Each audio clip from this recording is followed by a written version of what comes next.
Hello, everyone. Today's story takes us to Clover, South Carolina, a quiet lakeside town nestled along Lake Wylie, known for its peaceful neighborhoods and beautiful waterfront homes.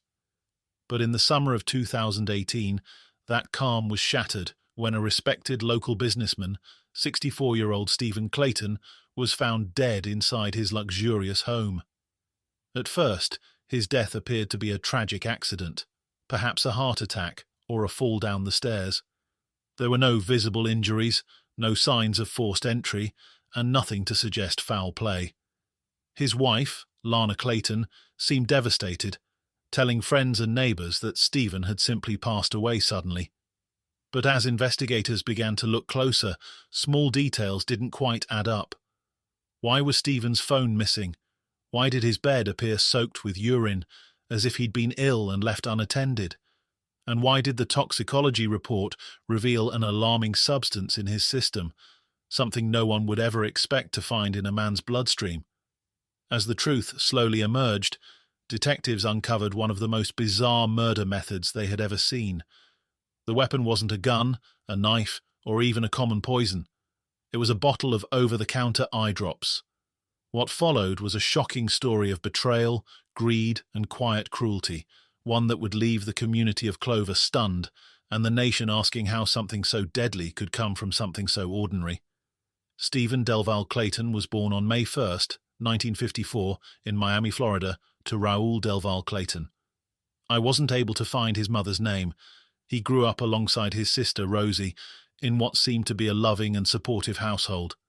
His early years were spent in Hialeah and Miami Springs, where he attended Miami Military Academy and later Miami Springs Senior High School. Even as a teenager, Stephen made a name for himself as a talented athlete, excelling in football, track, and Greco-Roman wrestling. After high school, he pursued higher education at Florida State University, balancing the demands of his studies with physically demanding work as a construction laborer and plasterer, showing early on a strong work ethic that would carry into his adult life. Stephen's professional journey began in finance at Holy Cross Hospital in Fort Lauderdale, Florida.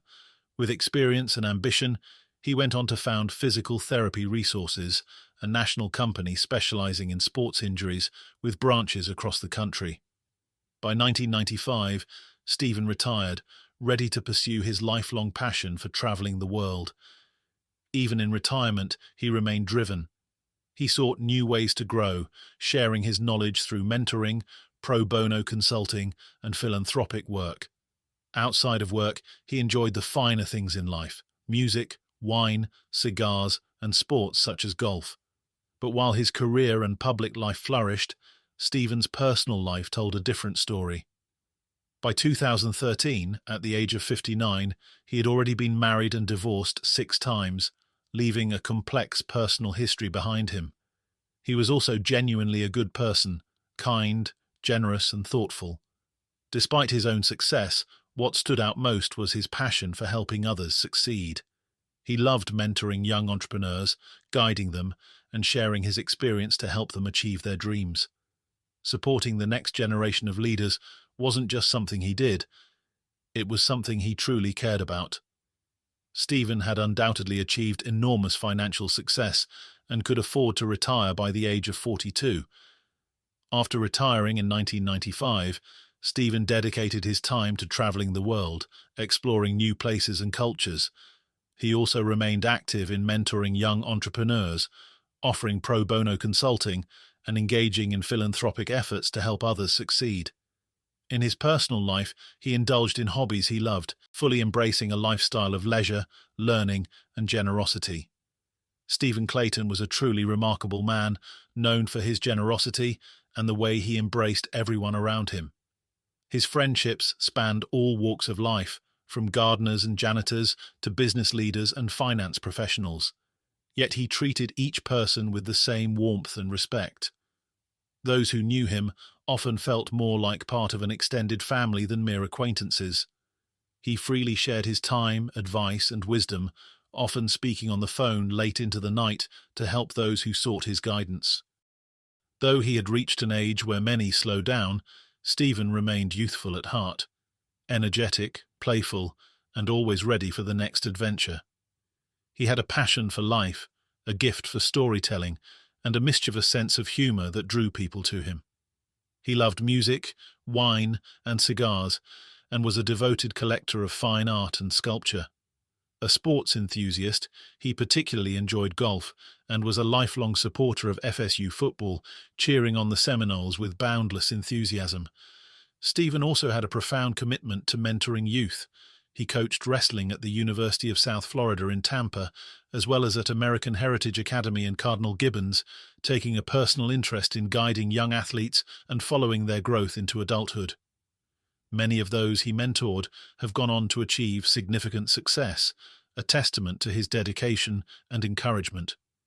In short, Stephen Clayton was a man whose warmth, laughter, and generosity touched countless lives. Friends, family, and those he mentored will always remember his vibrant spirit and the extraordinary kindness he showed to everyone around him. For the 7th time in his life, Stephen found love and met a woman who captured his heart. Stephen met Lana Clayton in 2010 in a modern way for the era. They connected online, discovering shared interests and a spark that quickly grew into romance. Over the next few years, their relationship deepened, and in 2013, the couple tied the knot in Charlotte, North Carolina, surrounded by friends and family who celebrated what seemed to be a happy union. Lana Sue Clayton was born on October 10, 1966. The couple moved into a beautiful home in Clover, South Carolina. Lana appeared to be as wonderful a person as Stephen. She was a registered nurse employed by the U.S. Department of Veterans Affairs. Those close to the couple saw them as a happy pair, and no one noticed any conflict between them. Tragically, their marriage ended on July 21, 2018, in their shared home. That day, 52-year-old Lana claimed she discovered her 64-year-old husband, Stephen, deceased at the bottom of a staircase in their home. She reportedly flagged down a passing motorcyclist, James Blackledge, who was riding by the residence. She instructed him to call 911, stating that her husband had fallen and was unresponsive. James complied, staying on the phone with dispatchers as Lana ran across the street to a neighbour's house. James noticed that only a neighbour entered the house to check on Stephen, while Lana stayed outside. When the ambulance arrived, first responders found Stephen at the bottom of the stairs, covered with a white sheet. According to his wife, he had not been feeling well that day. She claimed he had been experiencing vertigo, a dizzying sensation that can make standing or walking difficult, and had been bedridden for several days due to illness. Around 11 a.m., Lana said she checked on him and found him lying in bed, alive, but still unwell. Later, Lana went outside to mow their large lawn, a task she said took about 2 hours. When she returned, she claimed she found Stephen at the bottom of the main staircase, lying motionless. According to her story, she covered his body with a white sheet before seeking help. Stephen had multiple health issues, and this version of events seemed plausible.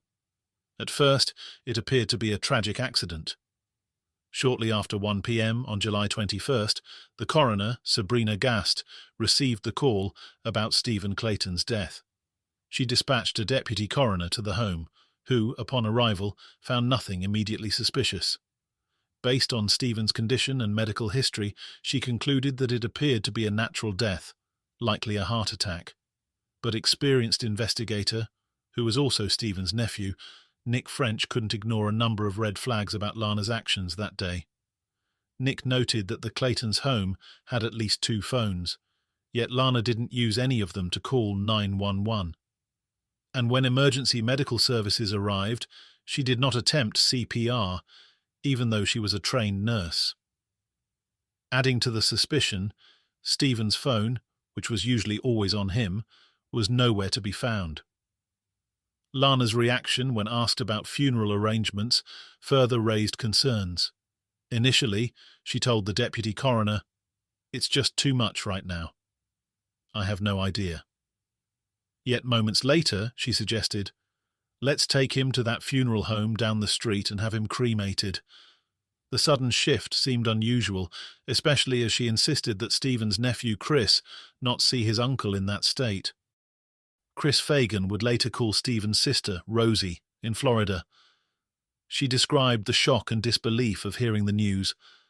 "I still hear him crying. It wasn't real. It didn't seem real." For 3 days prior, Rosie had been trying unsuccessfully to reach Stephen, something she said was completely out of character for him. Nick French also observed Stephen's upstairs bedroom, noting that the state of the room suggested he had been confined to bed for several days, unable to get up. The combination of these observations, Lana's behavior, the missing phone, and the bedroom evidence made the situation highly suspicious.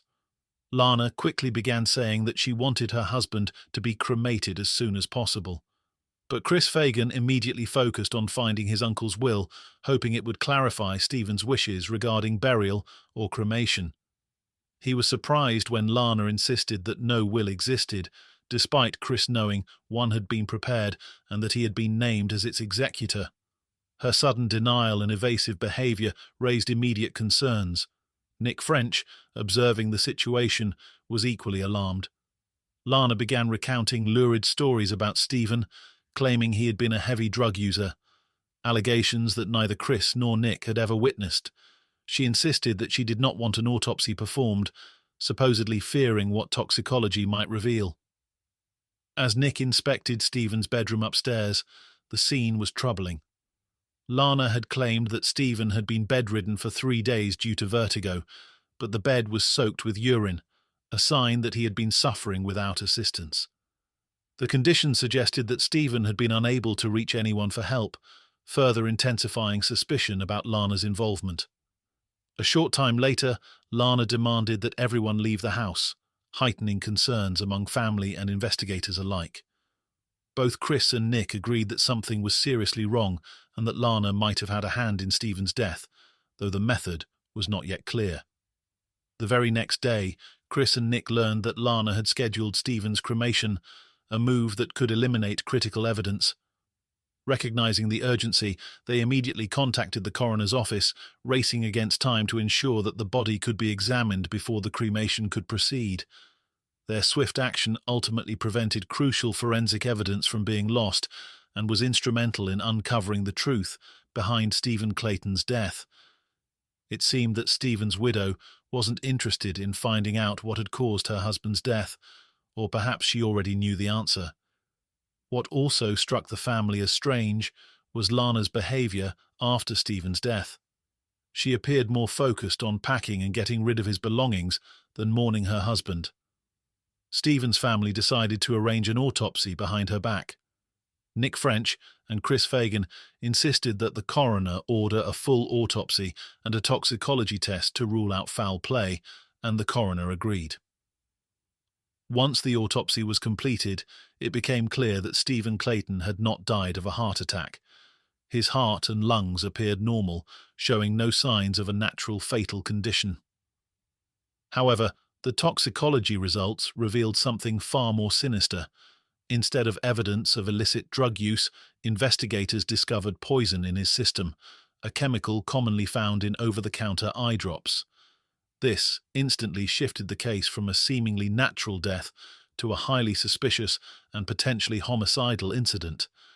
The chemical identified was tetrahydrozoline, the active ingredient in many brands of eye drops used to reduce redness. Forensic analysis showed a dangerously high concentration in Stephen's blood, enough to cause respiratory depression and death, particularly concerning given his limited mobility at the time. The discovery of tetrahydrozoline marked a turning point in the investigation.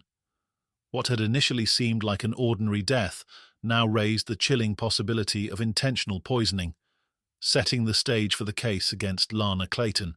The toxicology report revealed that Stephen Clayton had ingested a dangerous amount of tetrahydrozoline, a chemical commonly found in eye drops. At high doses, this substance can cause nausea, vomiting, dizziness, confusion, and a slowed heart rate. If consumed in sufficient quantities, it attacks the respiratory system, potentially leading to respiratory depression and death. The chemical is colorless, odorless, and tasteless, meaning it could easily be added to a drink without the victim noticing. What initially appeared to be a natural death now became a potential homicide, prompting the coroner to immediately contact the sheriff's office. Investigators, including the local prosecutor, questioned how the chemical had entered Stephen's system and whether it had been ingested intentionally.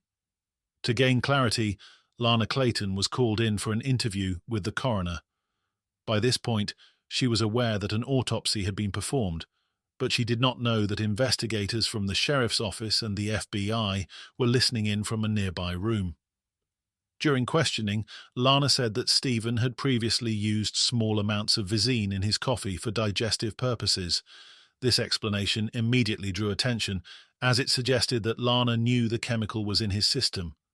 Why, investigators wondered, would Stephen use an eye drop solution for digestion, a product that could seriously harm his health, when safe, common remedies were available on the market? When investigators revealed the toxicology results, Lana's reaction confirmed their suspicions. At that moment, law enforcement officers entered the room, surprising her. She was informed that she was being treated as a witness in the case and was read her Miranda rights, signaling the beginning of a formal criminal investigation into the circumstances surrounding Stephen Clayton's death. During questioning, Lana Clayton began portraying her husband in a negative light, suggesting that he had mood swings and could be verbally abusive. She claimed she often felt on edge around him, unsure of what kind of mood he would be in or how he might react. She claimed he used drugs, but tests did not confirm this. It appeared that Lana was lying about her husband's addictions. However, family members and close friends, including Chris Fagan and investigator Nick French, noted that they had never observed any signs of abuse, and there were no records supporting her claims. Investigators pressed Lana on the details surrounding Stephen's death, particularly the coffee and the presence of Visine in the house. She insisted that Stephen had always made his own coffee, and that she did not see his daily use of Visine as a serious health risk. Her responses became increasingly defensive under tough questioning. After pausing the formal interview, Lana returned to the mansion, with investigators following her. It was during this informal conversation that she made statements that effectively revealed how Stephen had been poisoned. She described setting up a small table by his bed with his medications, tissues, and Visine. Overcome with anger, she admitted to pouring the entire bottle of Visine into his drink, which directly led to his death. Lana claimed she did not want to cause his death, but only wanted him to feel worse for a day or two. This revelation transformed the investigation, turning suspicions into a clear case of intentional poisoning and providing the authorities with the critical evidence needed to charge Lana Clayton with the murder of her husband. The unflattering portrait Lana painted of Stephen Clayton did not align with the experiences of those who truly knew him. His sister, Rosie Clayton Leslie, insisted that no one who loved Stephen would recognize the version Lana described. Similarly, Ileana Ivanova, Stephen's girlfriend for nearly 3 years before he met Lana, confirmed that he had never been verbally or physically abusive, emphasizing his generosity, kindness, and loving nature. Former partners and close acquaintances echoed this sentiment, firmly rejecting any claims of abuse.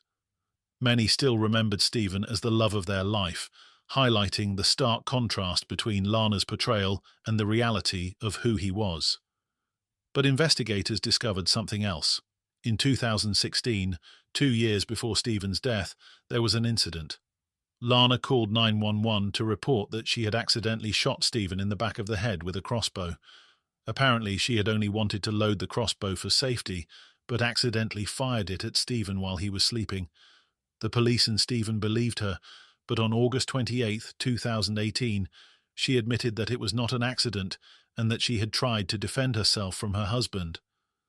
She said, "I was trying to protect myself from him because he was, coming at me. And I had picked up the crossbow and turned, and I just shot it at him." Nick French and Chris Fagan didn't learn of the crossbow story until after Steve's death. They don't believe Lana was defending herself. After the intense interrogation, investigators left Lana Clayton at the mansion while they prepared an arrest warrant. During this time, she tried to take her life by taking pills and turning on the gas, leaving behind notes expressing remorse over poisoning her husband and claiming that she could not live with herself. A neighbor discovered her that morning and immediately called for help. She was treated briefly at the hospital before being taken into custody. Prosecutor Kevin Brackett developed a theory about the poisoning, suggesting that Lana had initially given Stephen a smaller amount of the eye drop chemical, gradually increasing the dosage until it became fatal. This method explained why Stephen had been bedridden for several days prior to his death. Brackett also theorized that Stephen may have tried to escape, sensing the severity of his condition. In a desperate attempt for help, he made it to the bottom of the stairs, where he ultimately died, unable to call for assistance. His phone was missing at the time, preventing any chance of reaching help. Everything indicates that Lana deliberately hid the phone so Steve could not contact anyone or call for help.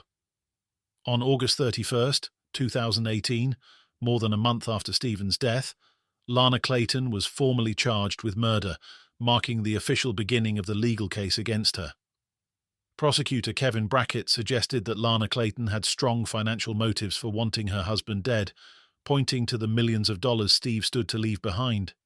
Steve's family believes that Lana may have begun planning his demise as far back as 2016, when she convinced him to relocate from North Carolina to their mansion in South Carolina. Rosie Clayton Leslie later reflected that being in South Carolina seemed important to Lana, and only in hindsight did certain actions begin to make sense. Brackett explained that Steve's wealth made the absence of a will especially significant. Under South Carolina law, if he died intestate, Lana would inherit the entire estate. On the day of his death, Lana insisted there was no will, responding sharply when Chris Fagan asked about it. Chris is convinced that Lana destroyed the will in a fire, witnessed by neighbors, the day after Steve died. This act was seen by the family as her first calculated step towards securing the fortune. Lana decided to plead guilty to tampering with food and drugs, as well as voluntary manslaughter. She continued to insist that she never intended to kill her husband, expressing remorse to Stephen's family and admitting that she had impulsively put the eye drops in his drink to make him sick and uncomfortable.